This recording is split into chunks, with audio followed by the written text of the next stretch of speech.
Hey, I'm Chris Ralph, the professional prospector, and just recently on my community page, I put up a post about hard rock gold and hard rock minerals. And I asked, my community, hey, I love you guys, asked if you wanted to know more about hard rock, and I got a very positive response. And so today I'm going to share a little thing with you about crushing without dust. Now, one of the things about hard rock that makes hard rock more difficult than placer is, well, with placer the gold is already freed, pieces of little bits of gold flakes or gold nuggets, gold dust, but it's usually not attached to a rock. Sometimes you can get specimens and stuff like that, but generally speaking, placer gold not attached to rock. But hard rock, that's the nature of it.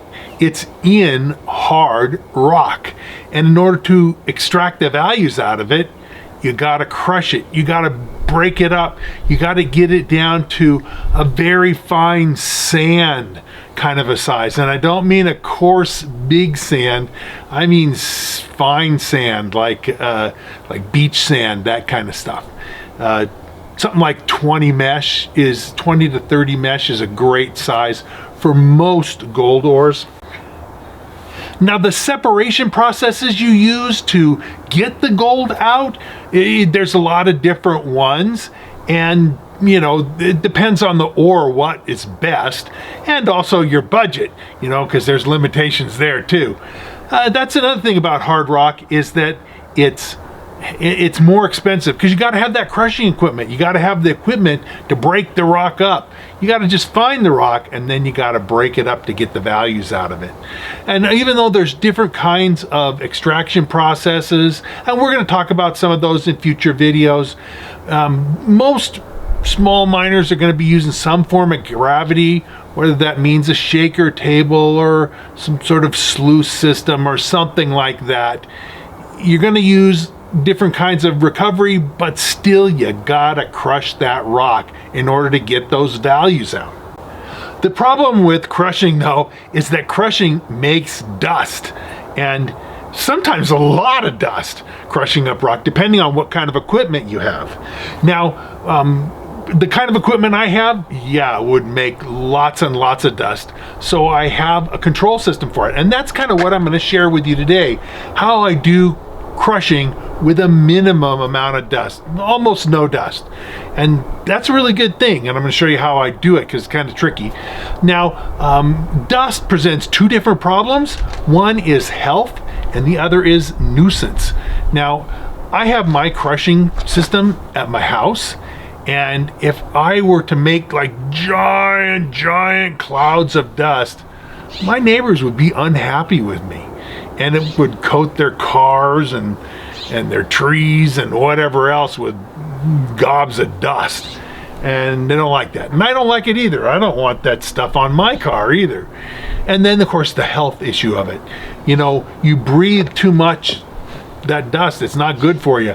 A lot of what is in a lot of different kinds of ores, especially gold ores, is quartz. And quartz gets in your lungs, and your lungs can't really do much with it. It gets stuck in there. It can cause problems that your lung tissue will literally build a little scar around it to seal it off. And if you get enough of that, you get a condition called silicosis. Now, I don't think that anybody that's doing this on a small scale like me is ever going to get silicosis. But if you smoke or you have other problems, you live in a real high pollution area, that kind of stuff can combine and make it worse than it would be. The two of them together are worse than either one of them would be individually. So there's a serious issue with dust, and that's why I want to be able to control my dust. Now, commercial miners, they would have the same thing, right? They're crushing, big commercial mines are crushing huge amounts of rock to get the values out of it. And they use wet systems. What they use is they basically, as soon as the stuff comes in from the field, from a truck or whatever, once it goes into the mill, it's mixed with water, and the water holds the dust down. It's crushed wet. It's the initial stages of crushing are wet. the secondary stages, and it's all done as like a slurry. And even in the processing of it, they usually do it wet. A lot of different types of cyanide treatment are done in vats, and it's a wet slurry. Now, there's also cyanide treatments called heap leaching, and it's still crushed wet and kept wet to control the dust, but it's not a slurry in heap leach. They crush it to a pea size or maybe a little larger gravel, and then leach it that way. But still, it's got to be crushed. They got to control the dust. For the home guy, for the individual prospector, for this small group of miners, doing it wet just isn't really a good option. You get so much water, you don't have systems to handle it. Some guys will take their crushing equipment. There is some equipment you can do this. You can take it out to the field, out to the mine, and you can process it. But that means you're hauling generators or gas engines or other things, plus your milling equipment and everything else out into the field. And that's kind of a lot of work. So I do it by doing it here at my house. I have a setup that I can use when I want to.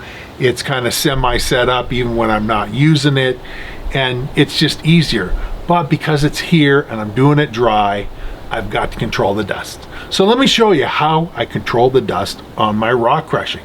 Actually, let's start out by going through my rock crushing system from start to finish. This is where I start. I have a 2-step process to crush the rock, and this is a little jaw crusher that I acquired some years ago, and it takes rocks from being 3-4 inches down to being less than ½ inch, maybe 1/4 inch mostly.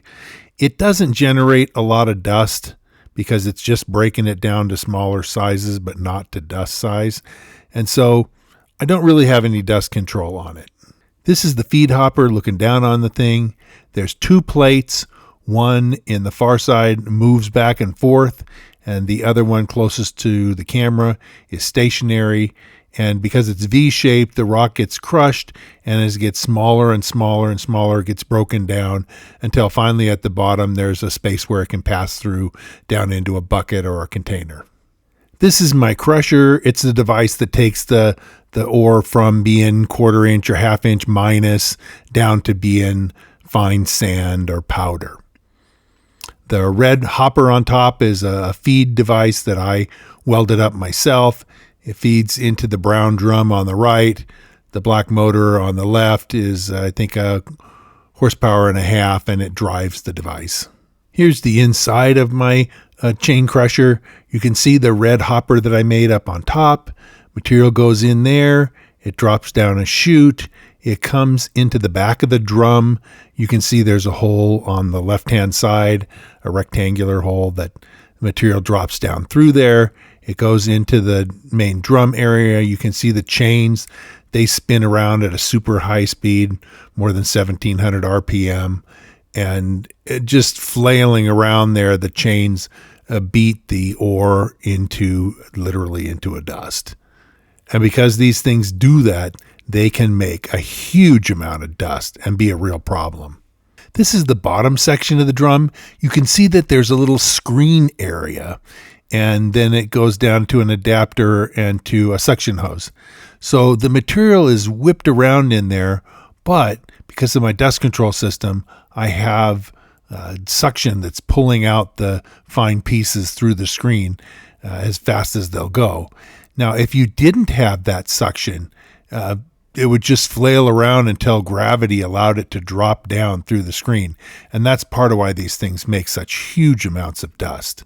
They continue to pulverize things until it's just way over pulverized. So this shows the setup. After the material has been sucked down through the screen, it drops down through this hose and into a cyclone type dust separator, and it comes in the top, and the material that's heavier, like the sand, the dirt, the crushed ore, goes against the wall and spins around and then drops down out of the bottom into an open bucket which sits below. The hose that comes off of the side then goes out to a big size shop vac. those then goes out of the cyclone and into a shop vac, which has a filter on it, and very little dust gets out of the shop vac. Now, about 95% of the crushed ore gets caught in the cyclone, and about 5% of it is so fine to dust that it actually gets pulled all the way through the system and into the shop vac. But still, the shop vac collects that really, really fine material, and I've tested it, and in most cases, the ores that I'm crushing, the really, really fine dust material, will have gold in it. Here's a close-up of the shop vac that I use. It's just a standard type wet-dry shop vac that you can pick up in a lot of places. It's the source, though, that pulls all the air through the system and then controls the dust with the filter inside it. It's the key to how the system works. Here's a close-up of the little cyclone dust collector that I use. It's just mounted on the top of a bucket, and it's made actually for wood sawdust to collect in a saw or other grinder, that sort of thing for wood, but it works perfectly well for my application as well. Here's just another little trick that I do. This is the chains that are inside the chain mill. And the top part you can see that's still shiny, that isn't exposed to anything because it's hidden in the bracket that clamps it on. The very bottom, I weld on a bit of steel. I weld on a little bar of steel because at the bottom of the lowest link is where the bulk of the wear occurs. And so by welding on a little bar of steel, I let the steel take the wear, and then the chain lasts a lot longer. And in the end, I am finished up with fine sand, ore that was several inches in size is now ground down to a fine sand and ready to be processed by whatever method you use, whether, like I say, a shaker table or some other method, even if it's just sluicing or panning, then it's ready to go. The material has been treated, the gold has been liberated from the gangue, the quartz, and it's ready now for processing. And I produced it with little or no dust. Now, whether you're going after placer or you're hunting for hard rock, it's still the skill of the prospector that's necessary to make the finds. You got to understand a little bit about geology. You got to understand a little bit about how gold deposits work. You got to understand a little bit in hard rock about veins and other hard rock deposits. I wrote a book called Fistful of Gold because it's my effort to teach you the skills you need to know to find hard rock or placer fistful of gold. And I'm going to tell you a little bit more about my book right now. So this is my book, Fistful of Gold. You can see it's an encyclopedia distilling down my 45 plus years of prospecting experience plus my degree into the parts that you need to know. I spent most of 10 years writing this. It was not just a simple effort that, I sat down and wrote it. You can see it's like 250,000 words. It's not something you're going to read through in a day or maybe even a week or more. But it's got a lot of information and reference material that you can come back to. You can read it once and read it again and get more out of it because there's just that much depth of material in this. I wrote this book because I want you to have the skills to go out and find fistfuls of gold for yourself. And if you have the skills and know what you're doing and get out in the field and make a real effort, you can find significant gold. It's not easy. I'm not going to tell you that because, gold, it wouldn't be, close to $2,000 an ounce, which is what it is right now. It wouldn't be so expensive if it was easy to find. It's not easy. You just can't walk out into an old gold field and start picking up nuggets. If the gold was easy to see and find, the old timers would have picked it up and taken it themselves.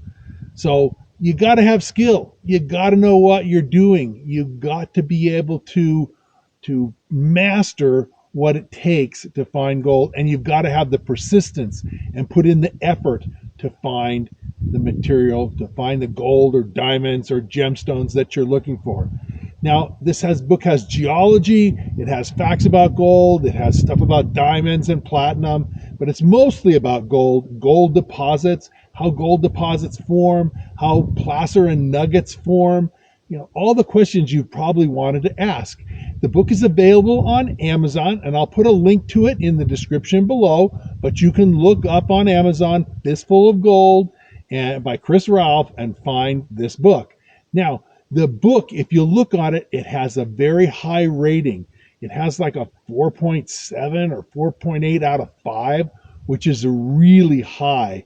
I mean, it's hard to please everybody, but I'm close to a 5 out of 5, not far from it, right? So it's been out. I've sold more than 15,000 copies of this book, and I've had tremendous response, tremendous positive response by the people who buy it. And I think if you buy it, you'll be just as happy with it. Now, in addition to my book, I also have a website that I do, and I'll tell you a little bit more about my website and show you some images from the website right now. Now, my website is nevadaoutbackgems.com, and I'll put a link to the prospecting page, this prospecting encyclopedia page, down in the description below, but you can find it at Nevada Outback Gems. I sell some jewelry, turquoise, other gemstones there. I don't always keep the inventory perfectly up to date, so if you're interested in anything you see, do contact me first before trying to send me money or anything, because I want you to be able to get what you order. But the website has lots of different stories, old adventures, even some stories, true stories from the old-time miners of the 1800s. So I think it's something you'll find interesting. The other thing I want to go back to is that all my comments, I want you guys to ask questions on the comments for my videos. I answer 100% of the comments that are made on my videos. Now, sometimes if somebody just says, hey, great video, I really enjoyed it, the comment may just be, well, I'm really glad you liked it. Or if it's a simple question. And sometimes I get people who ask me questions, oh, it would take a book to answer that question. And I recommend that they just buy the book. But I answer all my questions. I try to help people as much as I can. I'm here to help you. So if you're interested in gaining the skills, if you're interested in knowing what you need to know to be successful, follow along with me. Subscribe to my channel, hit the bell so that they'll let you know when I come out with new videos, and I try to do that pretty much every Saturday morning. And you'll enjoy with me, you'll come along with me, we'll have an adventure together, and we will find some nice gold and see what it's really like getting out in the woods, or the deserts, or the mountains, wherever we land, wherever the gold is, wherever the diamonds are, wherever the platinum is. Come along, we'll have some fun. And I'll see you real soon on the next video.